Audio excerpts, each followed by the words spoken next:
The cashier's hands trembled slightly as she looked at the check in front of her. $1.2 million. She glanced up at me, her eyes wide, like she was waiting for me to say it was a joke, some kind of prank. But I just nodded, calm as anything, and slid my ID across the marble counter.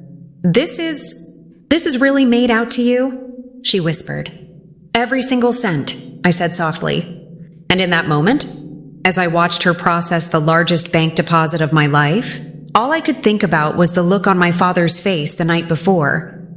The way he actually laughed when he called me a broke disappointment in front of my entire family. He thought I was nothing. He thought I'd always be nothing. What he didn't know? The aunt he'd disowned 15 years ago, the one he called crazy, the one he said was dead to him, had just made me a millionaire. And he had no idea it was coming. If you've ever been underestimated, dismissed, or humiliated by someone who was supposed to love you, you're going to want to hear this. Hit that like button right now. Subscribe if you haven't already, and buckle up, because this is one of the most satisfying stories of karmic justice you'll hear all year. Let me take you back to where this all started. 24 hours before that bank. 24 hours before everything changed. It was Sunday night. My parents' house.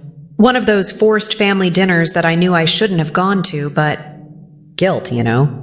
That crushing, suffocating guilt that comes with having a toxic parent who still somehow manages to make you feel like the bad guy for keeping your distance. I pulled up to their house in my 10-year-old Honda Civic, dented bumper, squeaky brakes, a passenger window that didn't roll down anymore. I'd been driving that car since college. It was paid off, reliable. But God, it looked like failure, didn't it? At least through my father's eyes. My older brother's BMW was already in the driveway, sleek, black, screaming success. Next to it, my younger sister's brand new Lexus SUV, a gift. From Dad for her 30th birthday last month. I parked on the street. Walking up that driveway felt like walking to my own execution. My stomach twisted into knots. My hands were clammy. I could already feel the judgment seeping through the walls of that house. Mom opened the door before I could even knock. She smiled. That tight, nervous smile she always gave me. The one that said, "Please don't make waves tonight. Please just survive this. Sweetheart," she said, pulling me into a quick hug. "I'm so glad you came." "Hey, Mom," I murmured, squeezing her back. She smelled like lavender and anxiety. Inside, the dining room was already set. Crystal glasses. Cloth napkins? The good china that only came out when Dad wanted to remind everyone how refined and successful he was. My brother, Kyle, was lounging in his chair, scrolling through his phone. He barely looked up when I walked in. "Oh, you actually showed," he said flatly. "Nice to see you too," I replied, forcing a smile. My sister, Vanessa, breezed in from the kitchen, wine glass already in hand. She gave me a once-over, her eyes lingering on my faded jeans, my old cardigan, my scuffed flats. "Still rocking the thrift store chic, I see," she said with a smirk. I bit the inside of my cheek. Don't engage. Don't engage. And then he walked in. My father. 6'2", salt and pepper hair slicked back, expensive watch glinting on his wrist, tailored suit even on a Sunday night. Because God forbid he ever look anything less than important. He looked at me, really looked at me, and I saw it. That flicker of disappointment that always lived in his eyes. When he saw me, "Well," he said, his voice dripping with condescension. "Look who decided to grace us with her presence." "Hi, Dad," I said quietly. He didn't hug me. He never did. We all sat down. Mom brought out the food. Roast chicken, garlic mashed potatoes, glazed carrots. It smelled amazing. I should have been hungry, but my stomach was a pit of dread. For a while, conversation was tolerable. Kyle talked about his latest promotion at the investment firm. Vanessa bragged about her new interior design. Client, some tech billionaire in Silicon Valley. Dad beamed at them, praised them, asked follow-up questions, and then his eyes landed on me. "So," he said, cutting into his chicken with surgical precision. "What about you? Still working at that? Bookstore? The way he said bookstore, like it was a disease. Like it was something shameful. Yeah, I said, trying to keep my voice steady. Still there. He chewed slowly, deliberately. And how much are they paying you these days? 20,000? 25? My face burned.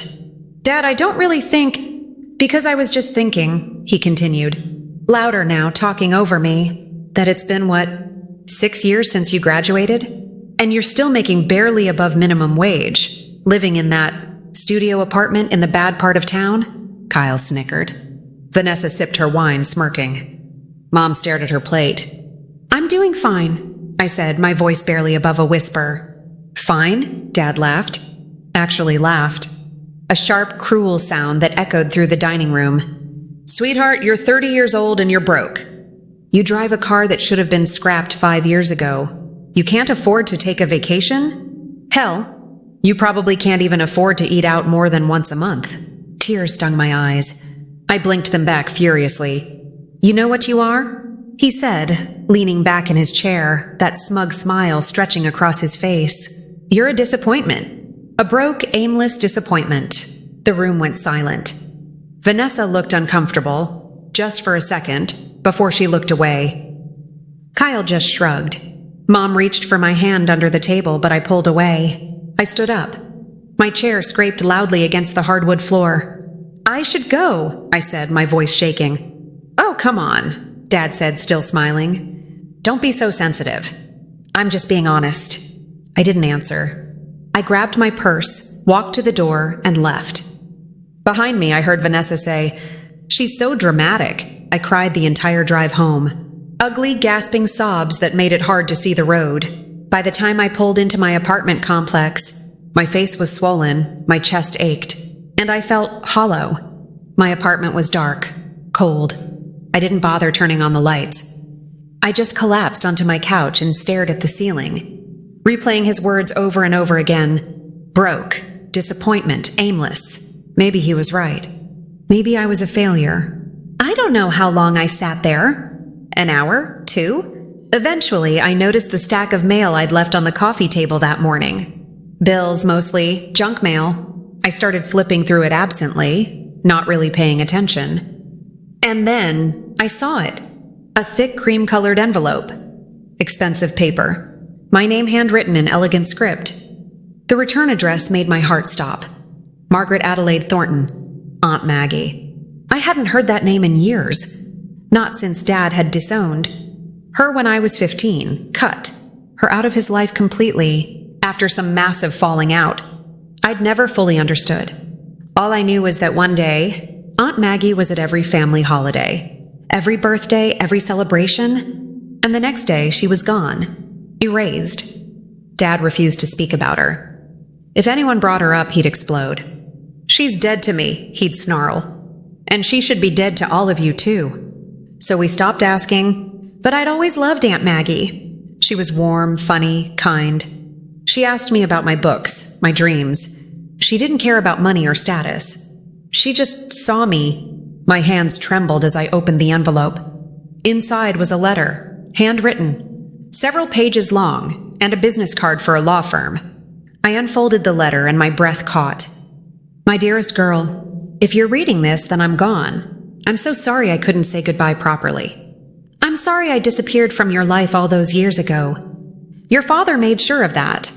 But I never stopped thinking about you, never stopped loving you. I've been following your life from afar. Through mutual friends, through social media. I know you work at a bookstore. I know you love what you do, even if it doesn't pay much. I know you're kind, thoughtful, and brave in ways your father will never understand. I also know he treats you terribly. And for that, I'm heartbroken. I don't have children of my own. No husband. No close family except you. You were always my favorite. The one who reminded me that goodness still exists in this world. So I'm leaving you everything. My estate, my investments, my savings, all of it. It's not a fortune by billionaire standards, but it's enough to change your life. Enough to give you freedom. Enough to show you that you are not a disappointment. You are extraordinary. The lawyer's card is enclosed. Call him. He'll explain everything. I love you, sweetheart. Go live the life you deserve. Aunt Maggie. I read the letter 3 times. Then I called the lawyer. His name was Mr. Harrison. Late 50s, calm voice, professional but warm. Ms. Thornton left explicit instructions, he said over the phone.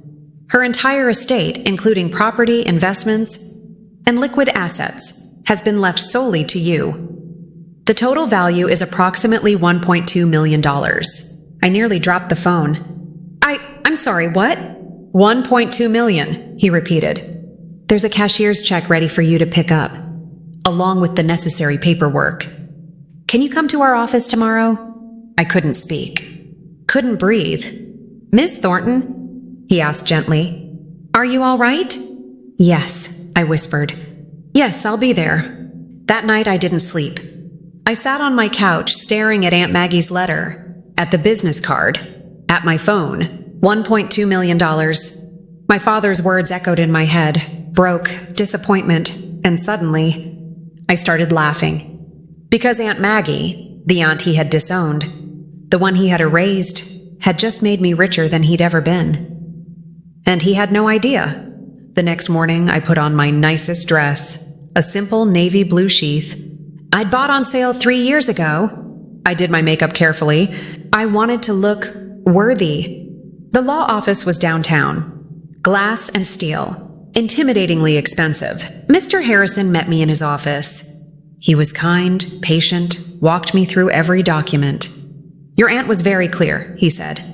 She wanted you to have financial security, independence. She also, she mentioned your father in her notes. I looked up sharply.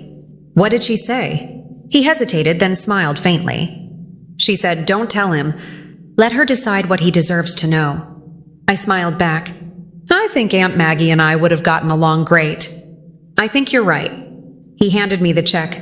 $1,200,000. Made out to me. I stared at it for a long moment, feeling the weight of it. Not the paper, but the meaning. This was freedom. This was validation. This was proof that I was worth something. Would you like us to arrange a wire transfer? Mr. Harrison asked. I shook my head. No, I want to deposit it myself. Drove to the bank where my father had worked for 30 years, the one where he still had connections, where everyone knew his name. I walked in holding that check like a weapon. The teller's reaction? That's where we started. Her hands trembling, her eyes wide. This is really made out to you? Every single cent. She processed it. It took 20 minutes. I stood there the entire time, calm and composed, while other customers whispered and stared. When she finally handed me the receipt, I looked down at my new account balance.